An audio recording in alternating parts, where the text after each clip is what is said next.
హరి ఓం. శ్రీ గురుభ్యో నమ. గురుర్బ్రహ్మ గురుర్విష్ణు గురుర్దేవో మహేశ్వర గురు సాక్షాత్ పరం బ్రహ్మ తస్మై శ్రీ గురవే నమ.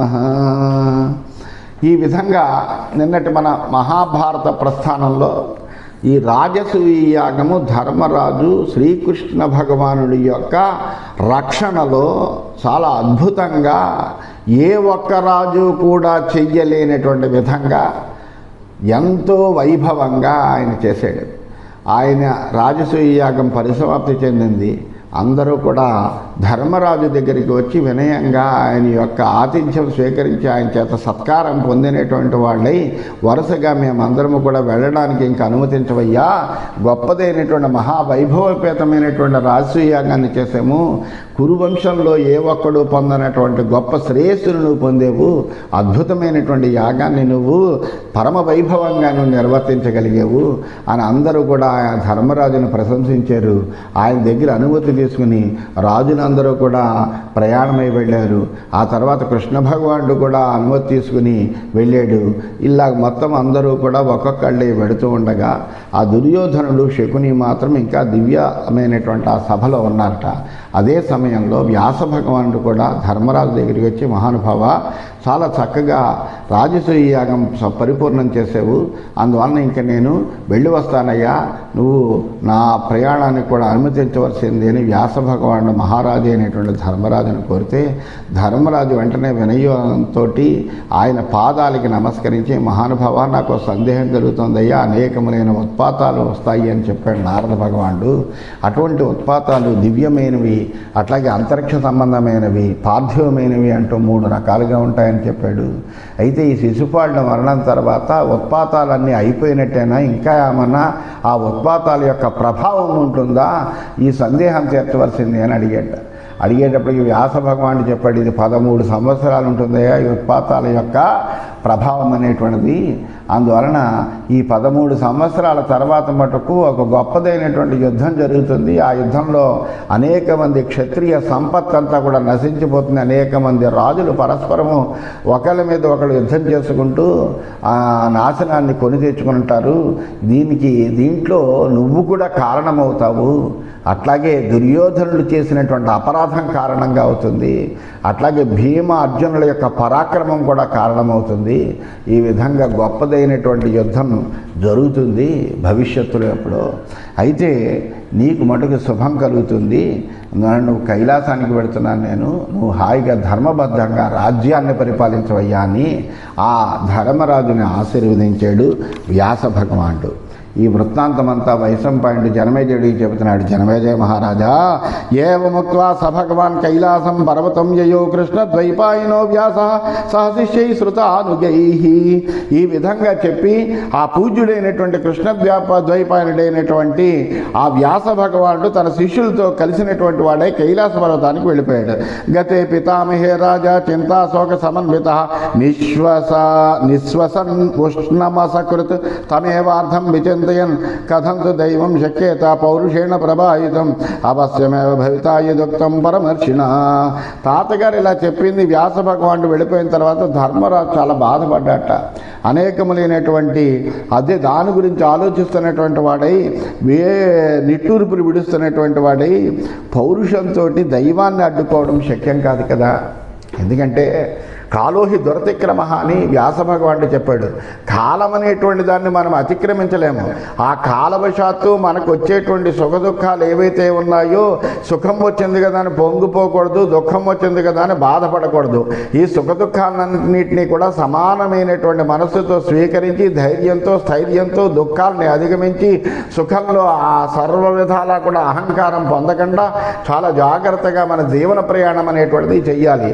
అలా చేయకపోతే కనుక ఈ కాల వశులమై అనేకములైనటువంటి బాధలతోటి కూడినటువంటి వాళ్ళం అయిపోతాం మనము. అందువలన అయితే దైవ సంబంధమైనటువంటి ప్రాతికూల్యాన్ని పౌరుషంతో మనం ఏమీ శక్యం చేయలేము. ఎందుకంటే భగవంతుడి చేత విధి లిఖితమైనటువంటిది మనం తప్పనిసరిగా అనుభవించవలసినటువంటిదే. అంతేకాని దాన్ని మనము పరిమార్ష్టం నైవ శక్యతే అని చెబుతారు. అందువలన విధి ఆ బ్రహ్మచేత రచింపబడినటువంటిది ఏదైతే ఉందో అది మనం తప్పనిసరిగా అనుభవించి తీరాలి తప్ప దాన్ని మార్చి మనం ఏదో ఉండగలము అనుకునేటువంటిది అంతా కూడా మిథ్య తప్ప అందులో ఏ విధమైనటువంటి సత్యము కూడా లేదు. అందువల్ల పౌరుషంతో మనము దైవాన్ని మనము ఏమీ నిరోధించలేము కదా అని అనుకుంటున్నాడు. మహర్షి చెప్పింది తప్పకుండా జరుగుతుంది. ఎందుకంటే వ్యాస భగవానుడు ఆయన త్రికాల వేది అయినటువంటి వాడు, భూత భవిష్యత్ వర్తమానాలు తెలిసినటువంటి వాడు. అందువలన ఆయన చెప్పింది జరగకుండా ఉండదు అని దాని గురించి ఆలోచిస్తున్నటువంటి వాడై అనేకములైనటువంటి వేడి నిట్టూర్పులు విడుస్తూ బాధాపరితప్తుడై ఆయన అయ్యో ఇటువంటి జరుగుతుందా అని ఒక్కసారి ఆలోచన నిమగ్నుడైపోయట. తతో బ్రవీన్ మహాతేజ సర్వాన్ భ్రాతృన్ యుధిష్ఠిరః శత్రుం వై పురుష వ్యాఘ్రాః యన్మాం దైపాయనో బ్రవీత్ తదా తద్వచనం శ్రుత్వా మరణే నిశ్చితామతిః సర్వక్షత్రస్య నిధనే యజ్ఞం హేతురీప్సితః కాలేన నిర్మితస్తాత కోమమార్ధోస్తి జీవితః ఏవం బ్రవంతం రాజానం ఫాల్గుణ ప్రత్యభాషత. ఎప్పుడైతే ఇలాంటి ఒక రాబోయేటువంటి ఉపద్రవం తెలుసుకున్నటువంటి వాడయ్యాడో, చింతామగ్నుడయ్యాడో, నిరాశతోటి అతని యొక్క మనస్సు అంతా కూడా నిండిపోయింది. అందుకనే ఎప్పుడు కూడా రాబోయేటువంటి కష్టం ముందర తెలవకూడదు. ఎందుకంటే కష్టం రాబోతోంది అని ముందర తెలిస్తే ఏమవుతుందంటే ఎప్పుడో రాబోతోంది అని మనకు తెలిసిన క్షణం నుంచి ఆ కష్టానుభవంలోనే మనం ఉంటాం తప్ప మనం ఏ విధంగా కూడా సుఖానుభవంలో ఉండలేకపోతాం. అట్లాగే ఎప్పుడైతే వేదవ్యాసుడు ఈ సందేహం గురించి అడిగాడో, ఈ సందేహం గురించి వేదవ్యాసుడు ఎప్పుడైతే చెప్పాడో 13 సంవత్సరాల తర్వాత జరగబోయేటువంటి విషయం గురించి చింతాక్రాంతుడై ధర్మరాజు చాలా బాధపడుతున్నట్ట. బాధపడుతూ వెంటనే తన తమ్ముళ్ళని పిలిచి పురుష సింహాలారా మీరు విన్నారు కదా, వ్యాస భగవానుడు చెప్పినటువంటిది విన్నారు కదా, అందువలన నా వలన ఇందులో నేను కూడా కారణమవుతానని చెప్పాడు వ్యాస భగవానుడు. నీ కారణంగా, దుర్యోధనుడి అపరాధం కారణంగా, భీమార్జునుడి యొక్క పరాక్రమం కారణంగా సమస్త రాజన్య సమూహము కూడా యుద్ధం చేసుకోవాల్సి వస్తుందయ్యా అని చెప్పాడు. అందువలన నా కారణంగా ఇటువంటి యుద్ధం జరుగుతుందంటే, సర్వ క్షత్రియ వినాశానికి ఇది కారణమవుతుందంటే నాకు అసలు జీవించి ఉండడం ఎంత మాత్రమూ ఇష్టం లేదు. అందువలన నేను ఇలాగ ఇంకా బ్రతికి ఉండి ప్రయోజనం ఏమిటి? నేను ఏదైనా రాబోయేటువంటి ఉపద్రవాన్ని ఏదైనా ఆపగలిగితే నా యొక్క జీవనం యొక్క గొప్పతనం ఉంటుంది. కానీ రాబోయే ఉపద్రవాన్ని ఏమీ ఆపలేకుండా నేనే అందులో కారణమైతే కనుక నా జీవనం యొక్క పరమార్థత ఏం సిద్ధిస్తుంది అని ఆయన బాధపడుతూ ఇంకా నేను బ్రతకడం అనేటువంటిదే వ్యర్థము అని నేను అనుకుంటున్నాను అని చెబితే, అల్లా నిరాశతో ఉన్నటువంటి ధర్మరాజుని ఉద్దేశించి ఆ అర్జునుడు ఈ విధంగా చెబుతున్నాడు. మహారాజన్ కష్మలం ఘోరం ప్రవిశో బుద్ధినాశనం సంప్రసార్య మహారాజా యక్షేమం తత్సమాచర. రాజా, నువ్వు అనవసరమైనటువంటి ఆలోచనలు పొందినటువంటి వాడివి, పాపభూయిష్టమైనటువంటి ఘోరమైనటువంటి మోహాన్ని పొందకు. మోహం అంటే అజ్ఞానాన్ని పొందకెప్పుడు కూడా. అజ్ఞానం ప్రమాదకరమైనటువంటిది. ఎందుకంటే నువ్వు ఏం చేయాలో ఏం చేయకూడదో తెలవకుండా నిన్ను అనవసరంగా మోహంలోకి నెట్టి అనేకములైనటువంటి అకృత్యాలు చేయిస్తూ ఉంటుందయ్యా. అందువల్ల నువ్వు మోహాన్ని పొందకు. ధైర్యం, ఇలాంటప్పుడు ధైర్యం ఉండాలి. ధైర్యం పొంది ఏది మేలో అది ఆచరించు. అందువలన ధర్మవర్తనుడివే హాయిగా జీవనం చేయవయ్యా అని చెప్పాడు. తతో బ్రవీత్ సత్యధృతి భ్రాతృన్ సర్వాన్ యుధిష్ఠిర ద్వైపాయనస్య వచనం ఏవం సమనుచింతయన్. అప్పుడు ఆ సత్యధృతి అయినటువంటి యుధిష్ఠిరుడు ఆ వ్యాస భగవానుడు చెప్పినటువంటి మాటల్ని తలుచుకుంటూ మనసులో ఆ తమ్ముళ్లతోటి ఈ విధంగా అన్నట్ట. అద్య ప్రభృతి భద్రం వహ ప్రతిజ్ఞామే నిబోధత త్రయోదశ సమాస్తాత కోమమార్ధోస్మి జీవతః. సరే, మీకు అందరికీ కూడా క్షేమం కలుగుగాక. నాయనలారా, బతికి ఉన్నా కానీ 13 ఏళ్ళు నా వలన ఏం ప్రయోజనం ఉంటుంది?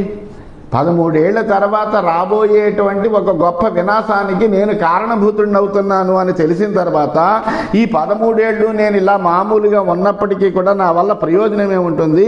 అందువలన నేను చేసేటువంటి ప్రతిజ్ఞ వినండి. ఇప్పుడు ఇవాళ నుంచి నా ప్రవక్ష్యామి పరుషం భ్రాతృన్ అన్యాంశ పార్థివాన్ సితో నిదేశే జ్ఞాతీనాం యోక్షేత సముదాహరన్. అందువలన నేను ఈ రోజుని ఒక నిర్ణయం తీసుకున్నాను. వ్యాస భగవానుడు చెప్పినటువంటి మాటని ఉద్దేశించి నా సోదరులను కానీ ఇతర రాజులను కానీ పరుషంగా ఏ విధమైనటువంటి మాట మాట్లాడను.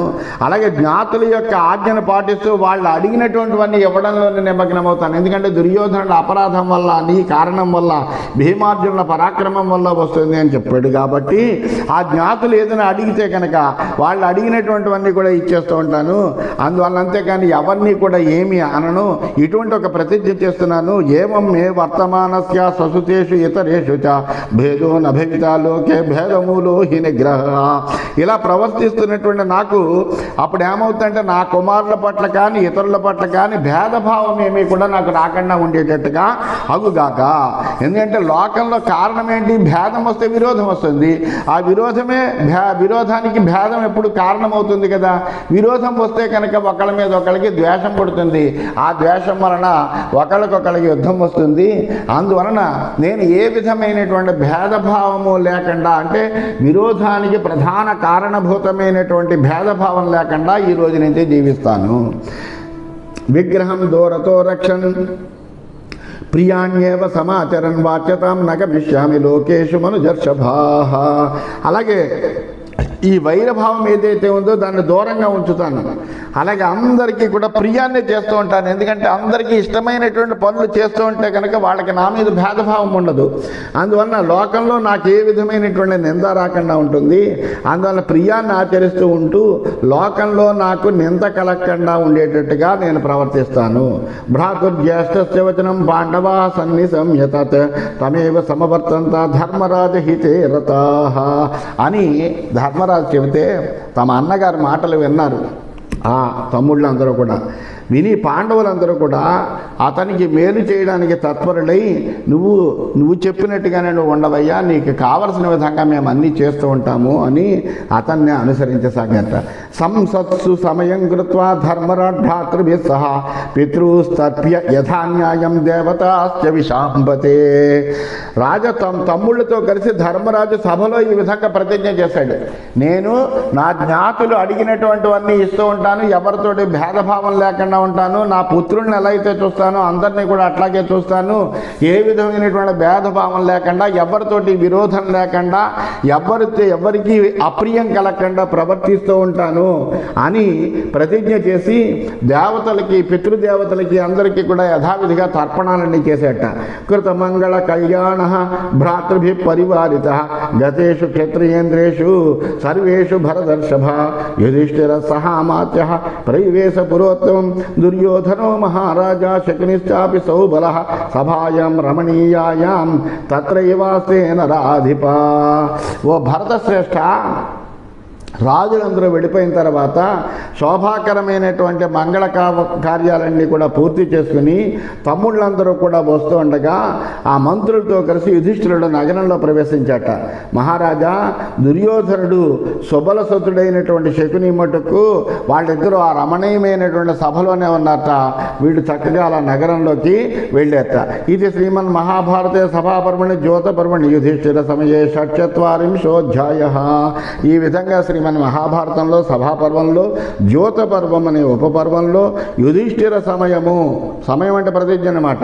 యుధిష్ఠిర సమయము అనేటువంటి 46వ అధ్యాయం పూర్తయింది. 47వ అధ్యాయంలోకి మనం ప్రవేశించాం. వైశంపాయన ఉవాచ. వైశంపాయనుడు జనమేజయుడితో చెబుతున్నాడు, ఓ మహానుభావ జనమేజయ మహారాజా, వసన్ దుర్యోధనస్తస్యాం సభాయాం పురుషశవాసనేర్దర్శతాం సర్వాం సభాం శకునినా సహ. వెంటనే అక్కడ దుర్యోధనుడు శకుని ఇద్దరే మిగిలేరు ఆ సభలో. అందువల్ల మొత్తం సభాభవనాన్ని అంతటినీ కూడా అలా చాలా చూస్తున్నాడు. అంతటి గొప్ప వైభవోపేతమైనటువంటి సభాభవనం అది. అనేకములైనటువంటి నగరీషులతో అలరారుతో అనేక రత్న ఖచ్చితమై అత్యద్భుతమైనటువంటి సంపద యుక్తమై ప్రకాశిస్తుంది. అటువంటి ఆ సభను చూస్తున్నాడు ఆయన. అంతటినీ కూడా ఇలా తేరిపారి చూస్తున్నట్టు దుర్యోధనుడు. తస్యాం దివ్యాన్ అభిప్రాయాన్ దదర్శ కురునందన నదృష్టపూర్వో ఏ తేన నగరే నాగసాహ్వై కవయే. ఆ కురునందుడైనటువంటి దుర్యోధనుడు ఆ సభలో ఇంతకుముందు హస్తినాపురంలో తాను ఎప్పుడు చూడనటువంటి ఒక దివ్యమైనటువంటి దృశ్యాలన్నింటినీ కూడా చూశాట. ఎంత అద్భుతమైనటువంటి సభాభవనమో కదా, ఎంత రమణీయంగా ఉందో కదా అని చూస్తున్నట్ట. చూసి దాన్ని చూసినటువంటి వాడే అత్యంతమైనటువంటి సంతృప్తిని, ఈ హితాన్ని, సంప్రీతిని కూడా పొందేట. స కదాచిత్ సభా మధ్య ధార్తరాష్ట్రో మహీపతి స్ఫాటికం సలమాసాధ్య జలమిత్యభిశంకయ స్వవస్త్రోత్కర్షణం రాజా కృతవాన్ బుద్ధిమోహిత దుర్మన విముఖస్తేవా పరిచక్రామతాం సభాం. ఆయన అలా సభాభవనంతో తిరుగుతున్నాడు, అక్కడక్కడక్కడ తిరుగుతున్నాడు. ఒక చోట జలాశయం ఉన్నట్టుగా కనిపిస్తోంది, తీరా చేసేది జలాశయం కాదు. ఒక చోట జలాశయంలా కనిపిస్తోంది, ఆ జలాశయం లేదన్నట్టుగా కనిపిస్తోంది, మామూలు భూమిలాగే కనిపిస్తోంది, కానీ అక్కడ జలాశయం ఉంది. ఇలా రకరకాలైనటువంటి అద్భుతమైనటువంటి మాయామోహితమైనటువంటి దృశ్యాలన్నింటినీ కూడా చూస్తున్నాడు. ఒక్కొక్కటే చూసుకుంటున్నాడు. చూసుకుంటూ అలా పెడుతున్నాడు. ఆ సభాభవనంలో స్ఫటికమైనటువంటి మణులు పొందినటువంటి పొదగినటువంటి స్థలాన్ని చేరుకున్నాడు. అక్కడ నీరు ఉందనుకున్నాడు.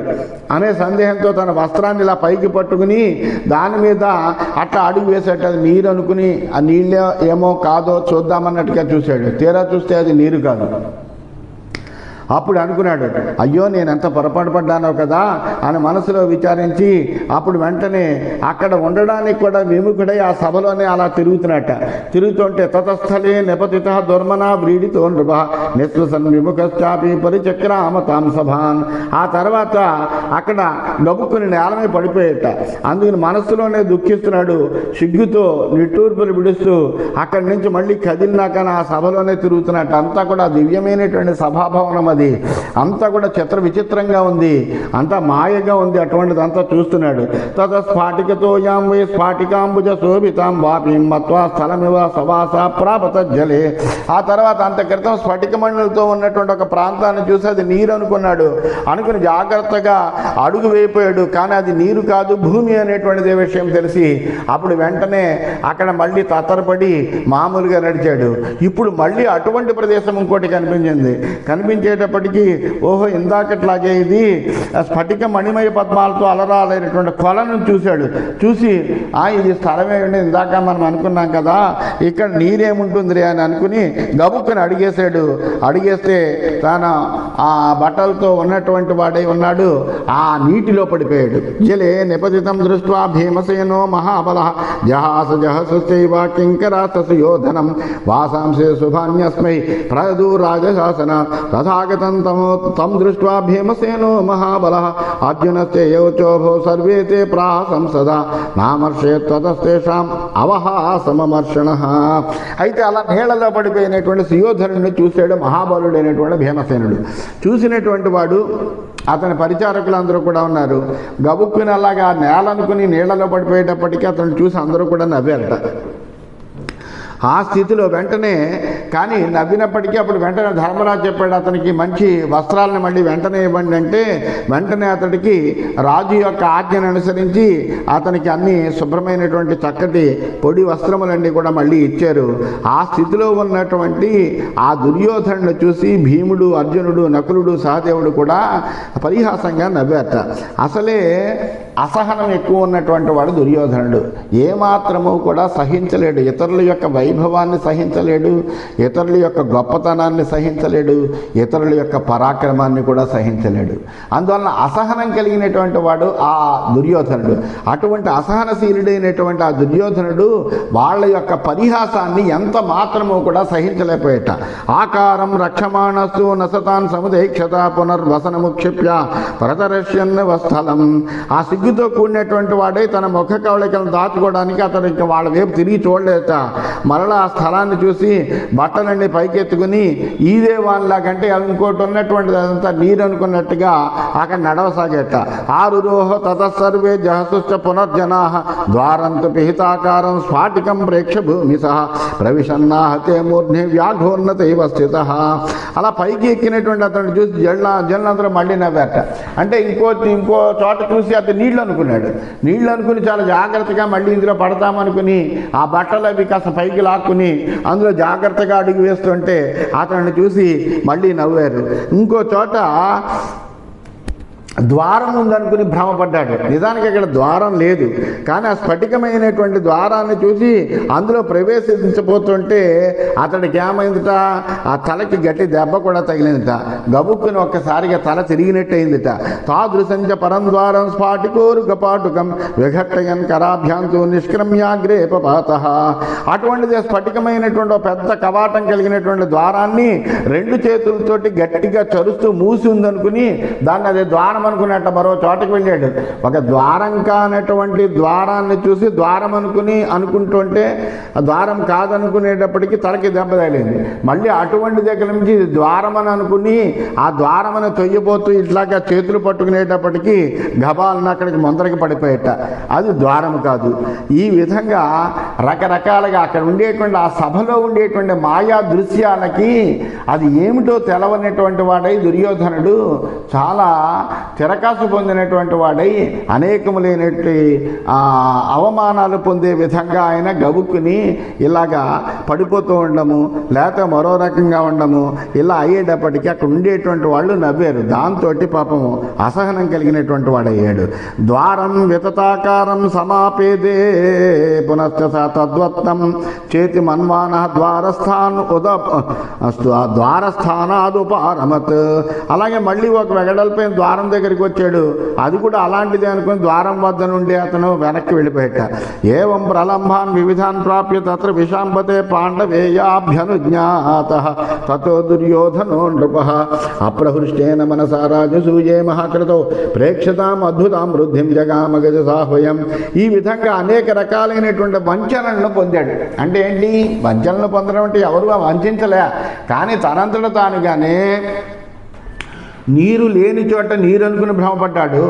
అలాగే నీరు ఉన్న చోట నేల అనుకుని భ్రమపడ్డాడు.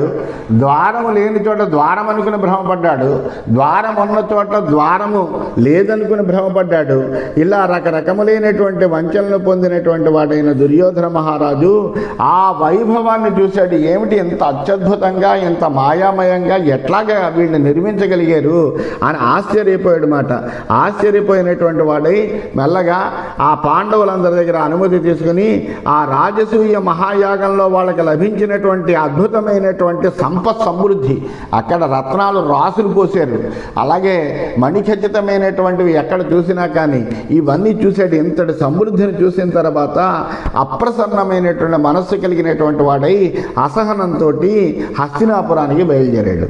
పాండవ శ్రీ ప్రతప్తస్య ధ్యాయమానస్య గచ్చతః దుర్యోధనస్య నృపతేః పాపామతిరజాయత. ఆ పాండవుల సంపదను తలుచుకునేటప్పటికల్లా అతని యొక్క మనస్సు అంతా కూడా విహ్వలమైపోతుందట, కొతకొతలాడిపోతుందట. ఏ విధంగా ఈ పాండవులకి మనము అపరాధం చేయగలము, ఈ పాండవుల యొక్క శ్రేయస్సుకి ఏ విధంగా భంగం కలిగించగలము అని ఇటువంటి ఆలోచనలతోటి, అంటే ఏమాత్రము ఇతరుల యొక్క అభివృద్ధిని ఎంత మాత్రము సహించలేనటువంటి వాళ్ళకి ఇటువంటి బుద్ధులు కలుగుతూ ఉంటాయి. అటువంటి బుద్ధి కలగడానికి ఉదాహరణ భూతుడైనటువంటి వాడు దుర్యోధనుడు. అంటే ఇతరుల యొక్క అభివృద్ధిని వాళ్ళు ఎంత మాత్రమూ సహించలేరన్నమాట. అటువంటి అసహనశీలుడైనటువంటి దుర్యోధనుడి మనస్సులో పాప చింతన కలిగిందిట. ఏమి కలిగింది? పార్థాన్ స్వమనసో దృష్ట్వా పార్థివాంశ వశానుగాన్ కృష్ణంచాపి హితం లోకం ఆకుమారం గురుద్వహ మహిమానం పరంచాపి పాండవానాం మహాత్మనాం దుర్యోధనో ధాత్తరాష్ట్ర వివర్ణ సమపద్యత. నిర్మల చిత్తులైనటువంటి ఆ పాండవులను, వారికి వసులైనటువంటి రాజులను, వాళ్ళ యొక్క హితం కోరేటువంటి ఆబాలవృద్ధమైనటువంటి సమస్తమైనటువంటి లోకాన్ని, మహాత్ములైనటువంటి పాండవుల యొక్క ఉత్కృష్టమైనటువంటి మహిమను, వాళ్ళ యొక్క సంపదను ఇవన్నీ చూసిన తర్వాత ధృతరాష్ట్రసుతుడైనటువంటి దుర్యోధనుడి మొహమంతా కూడా పాలిపోయిందిట, వెలవెలబోయేట. అసలు ఎంత మాత్రమూ కూడా సమానంగా ఉండలేకపోతున్నట్ట. సతు గచ్చన్ అనేకాంగ్రహ సభామేఘో అన్వచింతయత్ శ్రియంచతాం అనుపమాం ధర్మరాజస్య ధీమతః. దారిలో అతడు చెదరిపోయినటువంటి మనస్సుతోటి ఒంటరిగా బుద్ధిమంతుడైనటువంటి ఆ ధర్మరాజు యొక్క సాటి లేనటువంటి సభాభవనం గురించి, అలాగే అతడు ఆ రాజసూయ యాగం నిర్వహించినటువంటి తీరు గురించి, అక్కడికి వచ్చినటువంటి ఆ రాజ సమూహం గురించి, వాళ్ళందరూ కూడా తెచ్చి ఇచ్చినటువంటి అనేకములైనటువంటి సంపద రాసుల గురించి కూడా నిరంతరము అతని బుద్ధిలో అదే తిరుగుతున్నాయట. ప్రమత్తో ధృతరాష్ట్రస్య పుత్రో దుర్యోధనస్తదా నాభ్యభాషస్వ బలజం భాషమాణం పునః. దాంతో అతడి మనస్సు అంతా కూడా కలుషితమైపోయింది, ఎంత మాత్రమో కూడా సహించలేకపోతుంది. అటువంటి చిత్త ప్రవృత్తి కలిగినటువంటి వాడై ఎవరు పలకరించినా కానీ వాళ్ళతో మాట్లాడేట్లా అతని మనస్సు అంతా కూడా ఇదే నిండిపోయింది. దాంతో ఆ దుర్యోధనుడిని ఎవరు పదే పదే పలకరిస్తున్నా శకునితో కూడా ఏమీ మాట్లాడట్లేదు. అనేకాగ్రంతో తమ దృష్ట్యా శకుని ప్రత్యభాష దుర్యోధన కుతో మూలం నిశ్వసన్నివ గచ్చసి. అలా వికల మనస్కుడైనటువంటి దుర్యోధనుడిని చూశాడు శకుని. ఏమిటయ్యా దుర్యోధన, ఇంత విధంగా నిట్టూర్పులు విడుస్తూ పెడుతున్నావు, అంత అసహనంతో ఉన్నావేమిటి, దీనికి అసలు కారణం ఏమిటి, నీకు వచ్చినటువంటి బాధ ఏమిటి, అసలు ఏమిటో చెప్పవయ్యా అని అడిగాడు.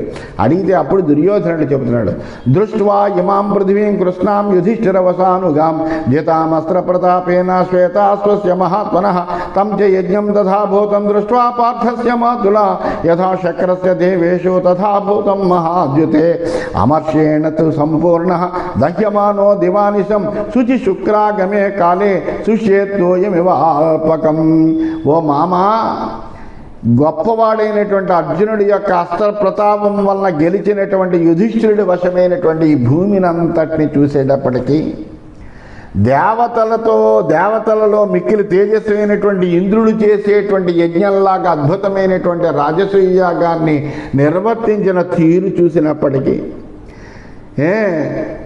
అలాగే ఆ సమయంలో ఆ ధర్మరాజుకి ఆ రాజసమూహం అంతా సమర్పించినటువంటి ధనరాసుని రాసుని ఆ మణిఖచ్చిత మణి విశేషాన్ని ఇలాంటి సంపదనంతా చూసేటప్పటికీ నా మనస్సు అంతా కూడా అసహనంతో ఉందయ్యా. రాత్రింపగళ్ళు గ్రీష్మ ఋతువులో కొద్దిగా ఉన్న నీరు ఆవిరైపోతున్నట్టుగా ఆ ఎండ ప్రతాపానికి కొద్దిగా ఉన్నటువంటి నీరు కూడా మహాగ్రీష్మకాలంలో ఏ విధంగా ఆవిరైపోతుందో అలాగా నన్ను నేను పూర్తిగా ఈ అసహనం అనేటువంటిది నన్ను దహించి వేస్తుందయ్యా. పశ్య సాత్వత ముఖ్యేన శిశుపాలో నిపాతిత నచ తత్ర పుమానాసి కశ్చిత్తస్య పదానుగః. ఆ సాత్వత వంశీయుడైనటువంటి కృష్ణుడి చేతిలో శిశుపాలుడు మరణించాడు. కానీ అక్కడ ఎవ్వరూ కూడా శిశుపాలుడు ఆ విధంగా మరణిస్తే శ్రీకృష్ణుడు చక్రాయుధంతో సంహరిస్తే ఒక్క రాజు కూడా మాట్లాడలేదు. ఎవరు కూడా ప్రతీకారం తీర్చుకుందామనే ప్రయత్నం కూడా చేయలేదు. దహ్యమానాహి రాజాన పాండవోత్థేన భగినిన క్షాంతవంతోపరాధం తే కోహి తత్క్షంతుమరతి. అందువల్ల ఈ పాండవుల వలన పుట్టినటువంటి అగ్నిలో దగ్ధులైనటువంటి రాజులందరూ కూడా ఈ అపరాధాన్ని అంతటినీ కూడా క్షమించారు. లేకుంటే ఒక సభాభవనంలో అంత రాజసూయ యాగం నిర్వర్తించేటప్పుడు కృష్ణుడు తన చక్రాయుధం చేత ఒక రాజు యొక్క శిరస్సును ఖండిస్తే మిగిలినటువంటి రాజులంతా ఎలా ఊర్చుకోగలిగారయ్యా, ఎలా సహించగలుగుతారు ఈ అన్యాయాన్ని? వాసుదేవేన తత్కర్మ యథాయుక్తం మహత్కృతం సిద్ధం చ పాండుపుత్రాణం ప్రతాపేన మహాత్మనాం. ఆ మహత్కార్యం అనేటువంటిది వాసుదేవుడు చాలా అనుచితంగా చేశాడు. ఆ మహాత్ములైనటువంటి పాండుపుత్రుల ప్రతాపం వలన అది సిద్ధించిందయ్యా. తదాహి రత్నాన్యాదాయ వివిధాని నృపం ఉపాధిష్టంత కౌంతేయం వైశ్యాయవకర ప్రదాహ. అంతేకాకుండా వీళ్ళందరూ ఈ రాజులందరూ కూడా పన్నులు చెల్లించేటువంటి వైశ్యుల్లాగా వ్యాపారస్తుల్లాగా అనేకములైనటువంటి రత్నాలన్నీ కూడా తెచ్చి ఆ కుంతీసుతుడైనటువంటి ధర్మరాజుని సేవించారయ్యా వీళ్ళందరూ కూడా. శ్రీయం తథాగతం దృష్ట్వా జలంతీమివ పాండవే అమర్షవ సమాపన్న దహ్యామిన తథోచిత. అలాగా పాండవుల వద్దకు చేరినటువంటి అమితమైనటువంటి సంపదను రత్నరాసులను ఇవన్నీ కూడా చూసేటప్పటికీ నా మనస్సు అసూయతో దహించిపోతుందయ్యా. ఇలా కావడం అనేటువంటిది ఎంత మాత్రము ఉచితం కాదు. ఏవం స నిశ్చయం కృత్వా తతో వచనమబ్రవీత్ పునర్గాంధారం నృపతిం అగ్నినా. ఇలా నిశ్చయించుకుని అగ్ని చేత దహింపబడుతున్నటువంటి వాడిలాగా మళ్ళీ ఆ గాంధారరాజు శకునితోటి, గాంధారరాజు అయినటువంటి శకునితోటి మళ్ళీ దుర్యోధనుడి విధంగా అంటున్నట్ట, వక్నిమేవ ప్రవేక్షామి భక్షయిష్యామి వా విషం ఆపో వాపి ప్రవేక్షామి నహి శిక్షామి జీవితం. ఎంతటి సంపదని నా జ్ఞాతి అయినటువంటి ధర్మరాజు అనుభవిస్తూ ఉండగా అదంతా చూసి ఇంకా నేను బతకడం ఏమిటయ్యా, నేను అసలు బ్రతకలేను, ఎట్టి పరిస్థితుల్లోనూ బ్రతకలేను, అందువల్ల నేను అగ్నిలో దూకేస్తాను, అగ్నిలో ప్రాయోపవేశం చేసుకుని మరణిస్తాను, లేదా విషాన్ని స్వీకరిస్తాను, అది లేదా నేను నీటిలో మురుగుతాను తప్ప బ్రతికి మటు క్షణం కూడా నేను ఉండలేను. శత్రువుల యొక్క వృద్ధిని చూస్తూ నా యొక్క హీనదశని ఆలోచన చేస్తూ నేను ఎలా బ్రతకగలనయ్యా అని దుర్యోధనుడు తన హితైషి అయినటువంటి శకునితోటి తన యొక్క బాధనంతా ఈ విధంగా వెళ్ళగొక్కున్నాడని చెబుతూ స్వస్తి.